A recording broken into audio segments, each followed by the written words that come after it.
Hello दोस्तों, मैं हूं मृण्मय। द डार्क टॉक्स के एक और एपिसोड में आप सबका स्वागत है।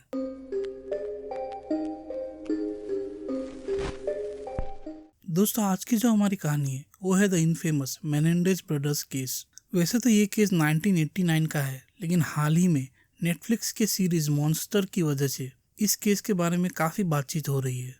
और इस केस में जिसको सज़ा हुई उसको उस समय उम्र कैद की सज़ा हुई थी, और वो भी विदाउट पैरोल। लेकिन हाल ही में पब्लिक आउटक्राई की वजह से ये केस इतना ज़्यादा फेमस हो गया है कि लोग अब इस केस पर रीट्रायल की मांग कर रहे हैं। दोस्तों, ये केस बहुत ही ज़्यादा इंटरेस्टिंग है और बहुत ही ज़्यादा दुखद भी। और हो सकता है इस केस के अंत तक इस केस में एक्यूज ये जो दो लड़के हैं, ये दो भाई हैं, शायद इनके ऊपर आपको दया भी आ जाए।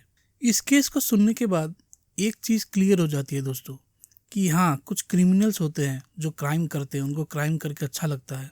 लेकिन हमारे जेलों में इस तरह के कई लोग रहते हैं जिन्होंने क्राइम तो किए हैं, लेकिन वो क्राइम करना या वो खून करना उनके लिए लास्ट रिजॉर्ट हो गया था।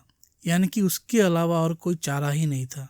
तो आप खुद सोचिए उस सिचुएशन को, कि आप एक क्राइम नहीं करना चाहते हैं या कोई खून नहीं करना चाहते हैं, लेकिन फिर भी सिचुएशन ही ऐसी हो जाती है कि वो चीज़ आपको करनी पड़ती है। बहुत ही ज़्यादा इंटरेस्टिंग कहानी है दोस्तों। इस कहानी को अंत तक ज़रूर देखिए, और अगर मेरे एपिसोड्स आपको अच्छे लगते हैं तो प्लीज़ मेरे चैनल को लाइक और सब्सक्राइब करना मत भूलिए। Thank you so much. दोस्तों, ये जो केस है वो है अमेरिका का, और अमेरिका के बेवर्ली हिल्स शहर का। बेवर्ली हिल्स एक काफ़ी पॉश इलाका था। वहाँ पर सभी के सभी अमीर लोग रहते थे। कोई किसी कंपनी का मालिक था तो कोई किसी म्यूजिक प्रोडक्शन हाउस का। अब इसी बेवर्ली हिल्स में एक फैमिली रहती थी, द मेनेंडेज फैमिली। उनका घर घर नहीं, एक बहुत बड़ा मेंशन था। इस तस्वीर में आप देख ही रहे होंगे। और आज की कहानी इसी मेनेंडेज फैमिली के बारे में है। इस कहानी में आगे बढ़ने से पहले इस मेनेंडेज फैमिली के बारे में थोड़ा सा जान लेते हैं। इस फैमिली में 4 लोग थे, माता पिता और उनके 2 बेटे। जिस समय की यह घटना है वो है साल 1989, और इस समय इन दोनों लड़कों की एज थी। जो बड़ा भाई था वो 21 साल का था, और जो छोटा भाई था वो 18 साल का था। इस घर के जो मुखिया थे, उनके फादर, उनका नाम था होजे मेनेंडेज, जो कि एक क्यूबन इमिग्रेंट थे। वो क्यूबा से अमेरिका आए थे। और फिर उनकी पत्नी थी किटी मेनेंडेज, जो अमेरिका की इलिनॉइस से थी, और वो एक होम मेकर थी और एक मिडिल क्लास औरत थी। अब दोस्तों, बेवर्ली हिल्स में रहना और इतना बड़ा घर बनाना, तो आप सोच ही सकते हैं कि ये लोग बहुत ही ज़्यादा अमीर थे। जो होजे मेनेंडेज था वो एक म्यूजिक प्रोड्यूसर था, और काफ़ी अलग तरह के बिजनेसेस भी थे, और मतलब मिलियनियर थे ये लोग। उनकी नेटवर्थ थी कोई 14-15 मिलियन डॉलर्स थी। लेकिन जो होजे था वो पहले ऐसा नहीं था। जब वो क्यूबा से पहली बार अमेरिका आया था तो वो बहुत ही छोटी मोटी नौकरी करता था, मतलब वेटर, ड्राइवर, इस तरह की वो नौकरियां करता था। और उसके पास पैसों की हमेशा कमी रहती थी। काम के दौरान ही उसकी मुलाकात किटी से होती है, और इन दोनों के बीच में पहले दोस्ती फिर प्यार होता है, और ये दोनों शादी कर लेते हैं। लेकिन जो किटी थी वो काम वगैरह कुछ नहीं करती थी, यानी कि उसकी कोई इनकम नहीं थी। यानी कि उनके 2 बेटे और पत्नी का पूरा जो पालन पोषण था वो होजे को ही करना पड़ता था, और वो काफ़ी मेहनत भी करता था पैसे कमाने के लिए। उसके ज़िंदगी में एक टाइम ऐसा आया कि वो म्यूज़िक प्रोडक्शन और इस तरह के काम, मतलब इस तरह के बिजनेस में वो घुस गया, और उस बिज़नेस को उसने काफ़ी अच्छी तरह से किया, और उससे उसने बहुत ही कम टाइम में बहुत सारा पैसा कमा लिया। अब दोस्तों, इस कपल के 2 लड़के थे। इन दोनों लड़कों का नाम है लाइल मेनेंडेज और एक है एरिक मेनेंडेज। जो लाइल है बड़ा वाला, उसकी एज घटना के टाइम 21 साल थी, और जो एरिक था वो 18 साल का था। अब इस फोटो को देखिए, कितने खुश लग रहे हैं सभी के सभी। और इस फोटो को देखकर कोई भी कह देगा कि ये तो एक बहुत ही हंसता खेलता परिवार है। लेकिन दोस्तों, इन हंसते खेलते चेहरों के पीछे बहुत ही दार्क और सिनिस्टर बातें छुपी हुई है, जिसे जब आप जानेंगे तो आप हैरान रह जाएंगे। शायद आपकी आंखों में आंसू भी आ जाए।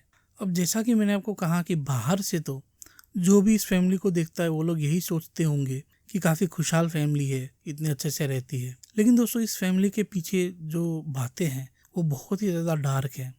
पहली बात से शुरू करता हूँ।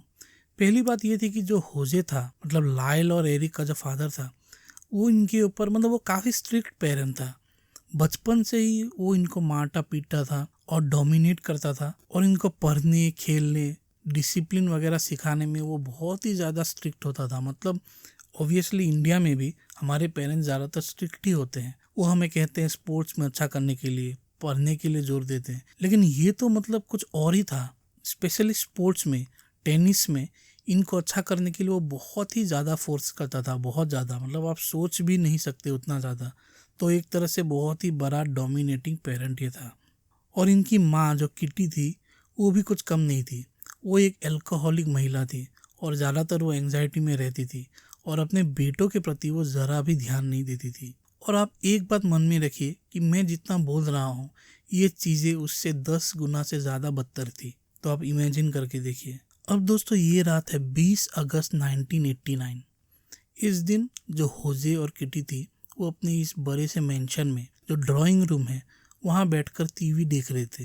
ये रात का टाइम था और तभी क्या होता है कि दो लोग मास्क लगाए हुए काले कपड़ों में हाथ में शॉटगन लेके इस घर के अंदर घुस आते हैं और अंधाधुंध फायरिंग शुरू कर देते हैं।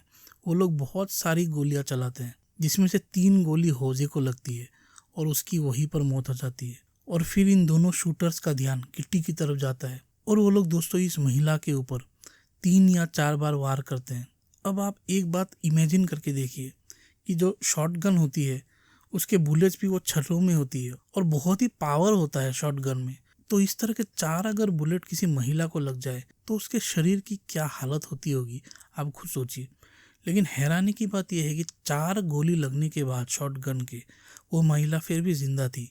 वो रेंग कर घर के बाहर जाने की कोशिश कर रही थी, लेकिन तभी इन शूटर्स में से एक ने ये देख लिया और उसके बाद उसको इतना ज़्यादा गुस्सा आया कि उसने उस बुरी महिला के शरीर में 10 गोली दाग दी शॉटगन से क्लोज रेंज में।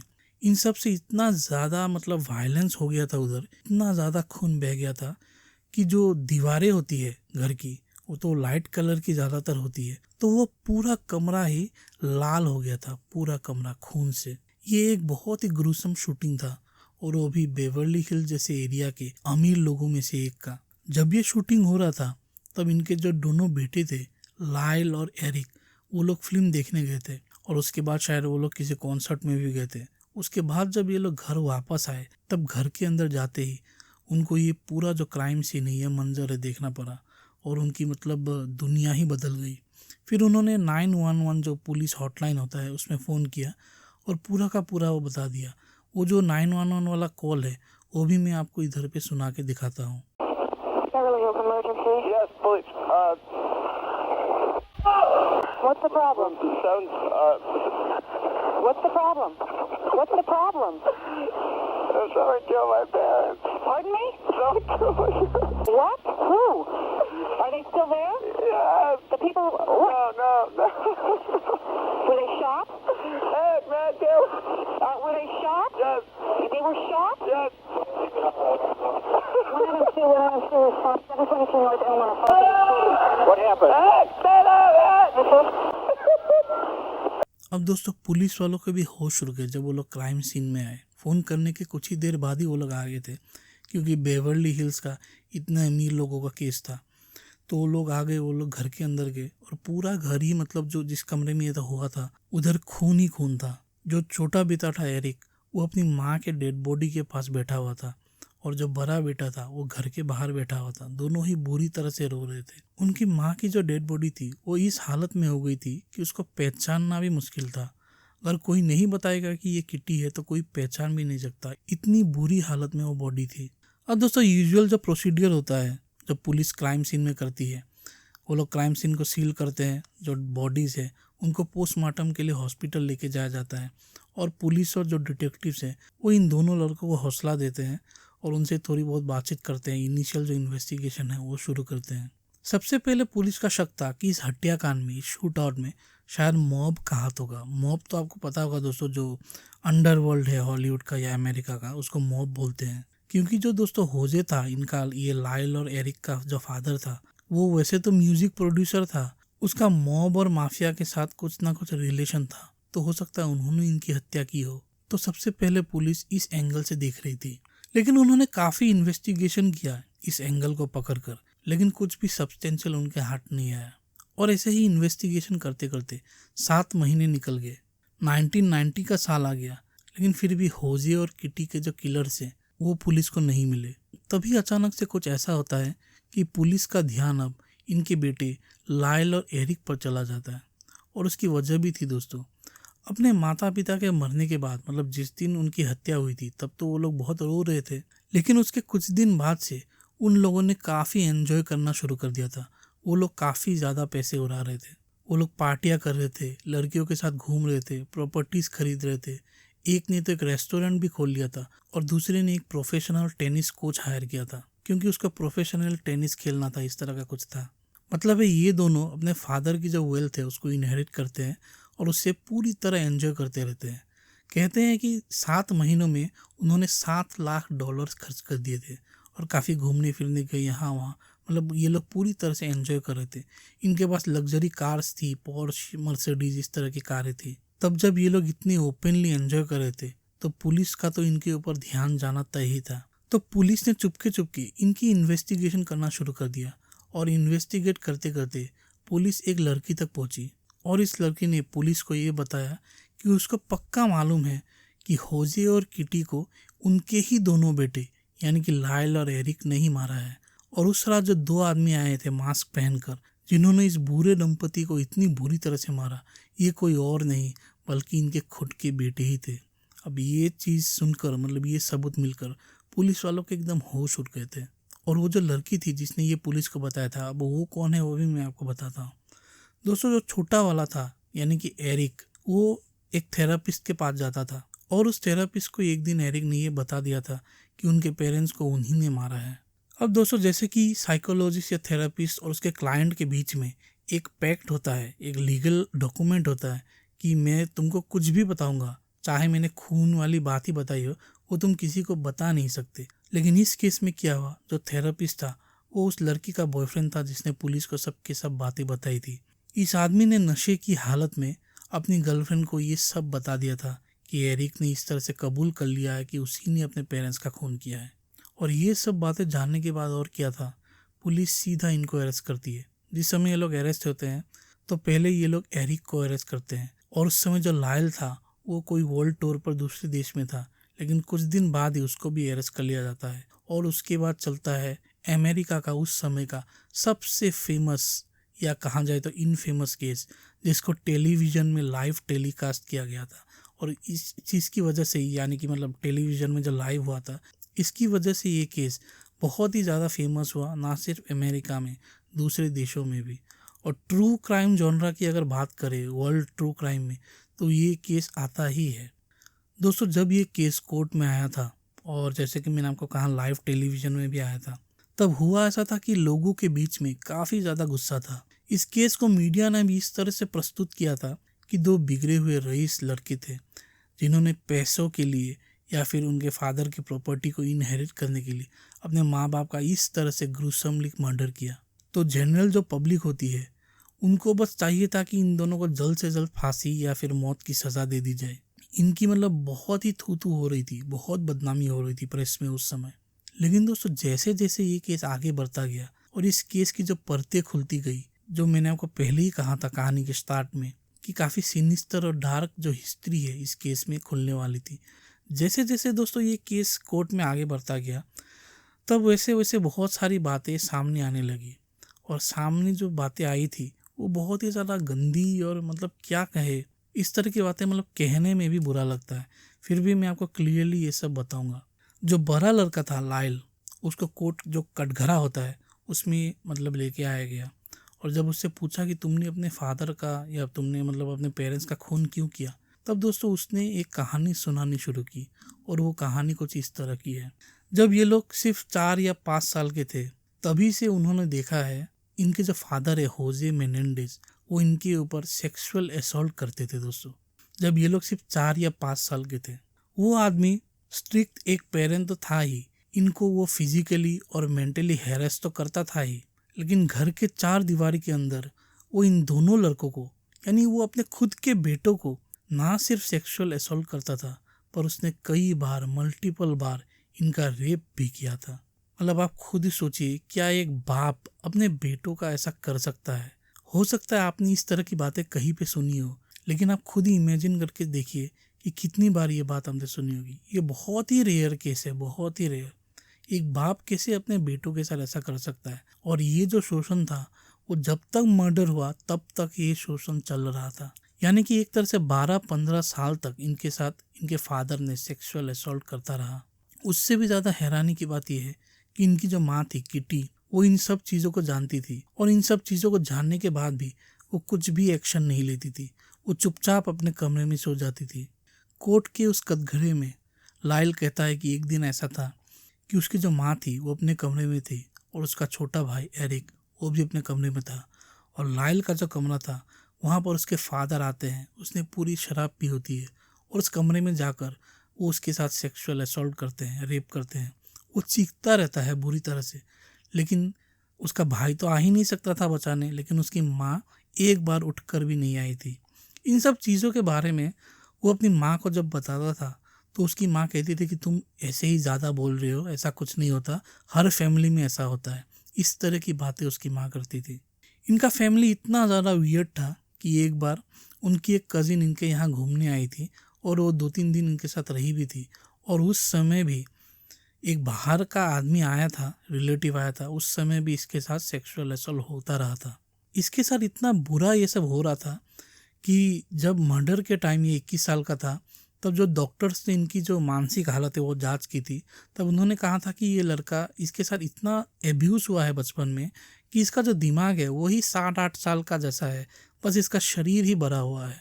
और इसकी वजह से ही जब उन्होंने ये प्लान बनाया था कि अपने माँ बाप को वो लोग मार डालेंगे, मतलब वो लोग कोई फुल फ्लेज क्रिमिनल तो नहीं थे, इसीलिए उनका प्लान बहुत ही ख़राब था और इसीलिए वो लोग इतने जल्दी पकड़े भी गए। खैर, लाइल फिर कहता है कि ये जो एब्यूज़ है, ये जो रेप वगैरह, वो उसके जवानी के दिनों तक चलता रहा, और बाकी मेंटल हैरेसमेंट और जो फिज़िकल टॉर्चर वगैरह है वो सब तो थे ही। वो यहाँ तक कहता है कि उसके फादर टूथब्रश या इस तरह की कई सारी चीज़ों से इसका सेक्सुअल असॉल्ट करते थे। आप खुद सोच के देखिए। इन सब चीज़ों की वजह से लाइल का दिमाग इस तरह से ख़राब हो चुका था कि उसने खुद भी अपने छोटे भाई एरिक के साथ ये सब चीज़ें ही की थी। यानी कि लाइल ने भी एरिक के साथ सेक्सुअल असॉल्ट किया था, क्योंकि बचपन में मिले इस तरह के ट्रॉमा की वजह से क्या सही है क्या गलत है उसके अंदर वो सोचने की शक्ति ही नहीं रही थी। और जैसे लाइल के साथ ये सब होता रहता था उसके फादर के द्वारा, उसी तरह से एरिक के साथ भी होता था। लेकिन एरिक जो था वो थोड़ा स्मार्ट था। वो क्या करता था, जब वो हाई स्कूल में पहुंच गया तब वो ज़्यादातर घर ही नहीं आता था और यहाँ वहाँ घूमता रहता था, जिसकी वजह से उसके साथ भी ये सब हुआ था, लेकिन थोड़ा सा कम हुआ था। अब दोस्तों, इनके जो वकील थे उन्होंने भी काफ़ी ट्राई किया इनको बचाने के लिए, और यहाँ तक कहा गया कि ये लोगों ने इसीलिए अपने पेरेंट्स को मारा क्योंकि उनके पेरेंट्स ने एक तरह से डिसाइड कर लिया था कि इन दोनों बेटों की वो लोग जान ले लेंगे। क्योंकि दोस्तों हुआ ऐसा था कि एक पॉइंट इस फैमिली में ऐसा आ गया था कि इन दोनों ने अपने पेरेंट्स को कह दिया था कि तुम लोगों ने जो हमारे साथ इतना एब्यूज़ किया है बचपन से, वो हम अभी पुलिस को बता देंगे। तब जो होजे था वो डर गया था और उसने सोचा कि अगर ये लोग पुलिस के पास जाएंगे तो ऑब्वियसली मुझे अरेस्ट कर लेंगे। तो इसकी वजह से जो उसका फादर था वो खुद इनको धमकी दे रहा था मर्डर के 3-4 महीने पहले से, कि मैं तुम लोगों को मार डालूंगा अगर तुम यहाँ गए, यहाँ पुलिस के पास गए वगैरह। तो और इसीलिए कोर्ट केस में इस बात को भी लाया गया कि हमें डर था कि ये लोग कहीं हमें ना मार दें, इसीलिए सेल्फ डिफेंस में हमें उनको मारना पड़ा। लेकिन दोस्तों उनके वकील ने भी काफ़ी अच्छी तरह से केस लड़ा, लेकिन ये सब चीज़ों के बावजूद और काफ़ी प्रूफ्स वगैरह भी थे, जो ये होजे था वो बहुत ही कमीना आदमी था। वो क्या करता था, बचपन में अपने ही बेटों की बहुत ही गंदे गंदे पोजीशन में उसने तस्वीरें खींची हुई थी, और वो सभी के सभी तस्वीरें जो उनकी माँ थी किटी के एक बॉक्स से मिली जब पुलिस ने घर वगैरह छान मारा। तो इस तरह के सबूत भी थे। लेकिन इन सब चीज़ों के बावजूद आपको जानकर हैरानी होगी कि कोर्ट ने यही माना कि इन दोनों ने अपने पेरेंट्स का खून किया सिर्फ उनके वेल्थ को इनहेरिट करने के लिए, पैसों के लिए या प्रॉपर्टी के लिए, और जिसकी वजह से इनको फर्स्ट डिग्री मर्डर में कन्विक्ट किया गया। और फर्स्ट डिग्री मर्डर की वजह से दोस्तों इनको जो सज़ा दी गई वो थी, इनको लाइफ सेंटेंस दी गई, वो भी विदाउट पैरोल। यानी कि जब तक इनकी मौत ना हो जाए तब तक ये लोग जेल में ही रहेंगे। हमारे चैनल में हम लोग कितनी सारी कहानियाँ करते हैं और मुझे भी मालूम चलता है, इतना रिसर्च में करता रहता हूँ, तो काफ़ी सारे केसेस में छोटे बच्चों का RAP होता है, उनके साथ सेक्सुअल असॉल्ट होता है, या फिर मर्डर भी अगर हो जाता है तो भी कभी कभी जो किलर है, सीरियल किलर है, उसको 20 साल से ज़्यादा सज़ा नहीं मिलती, कभी कभी तो उससे भी पहले निकल आता है। लेकिन इस केस में जब पूरा का पूरा सबूत रखा गया कि इनके साथ बचपन से 4 या 5 साल की जब उम्र थी तब से इनके पेरेंट्स, स्पेशली इसका फादर, इनके साथ इस तरह से व्यवहार करता है। और पेरेंट्स तो वो होते हैं जो मतलब हमको प्रोटेक्ट करते हैं, और जब प्रोटेक्टर ही आपको मारता है तो उस केस में तो मतलब उनको मारना, और इनके सिचुएशन में उनको ये क्राइम करना पड़ा। अदरवाइज ये लोग कोई क्रिमिनल नहीं थे, लेकिन उनकी सिचुएशन ऐसी हो गई थी कि उनको ये क्राइम, ये कदम उठाना पड़ा। लेकिन इसके बावजूद उनको जेल होनी चाहिए, ये मैं नहीं कह रहा हूँ कि उनको छोड़ दो, उनको जेल होनी चाहिए, लेकिन पॉसिबिलिटी ऑफ पैरोल तो होनी ही चाहिए थी। और वो भी मतलब कोर्ट ने इसे छीन लिया। और उस समय 1993 तक इनका मुकदमा चला था, तो 93 में उनको पूरी सज़ा हुई, और वो थी लाइफ इम्प्रिजनमेंट विदाउट पैरोल। और इन दोनों भाइयों को अलग अलग जेल में रखा गया। दोस्तों 2017 तक ये दोनों भाई मतलब 22 साल गुजर गए थे। इन लोगों ने एक दूसरे को देखा भी नहीं था, लेकिन 2017 में पता नहीं किस वजह से इन दोनों को एक ही जेल में शिफ्ट किया गया। दोस्तों दुनिया में अगर देखा जाए तो इन दोनों के लिए एक दूसरे से बढ़कर मतलब कोई नहीं था। इनके बीच में उस तरह का एक प्यार, एक ब्रदरली जो बॉन्डिंग है वो था। और 22 साल के बाद ये लोग मिले, और फिर ये लोग मतलब कहते हैं कि इंटरव्यूज़ में कि जब हम लोग मिले तो मतलब आंसू उनके रुक ही नहीं रहे थे। ऑब्वियसली कैसा लगेगा आप खुद ही सोचिए। और अब फिलहाल तो ये लोग जेल में ही हैं, एक ही जेल में हैं, और दोनों जेल के जो कुछ काम वगैरह होते हैं उसके लिए काफ़ी कुछ कर भी रहे हैं जेल को अच्छा बनाने के लिए।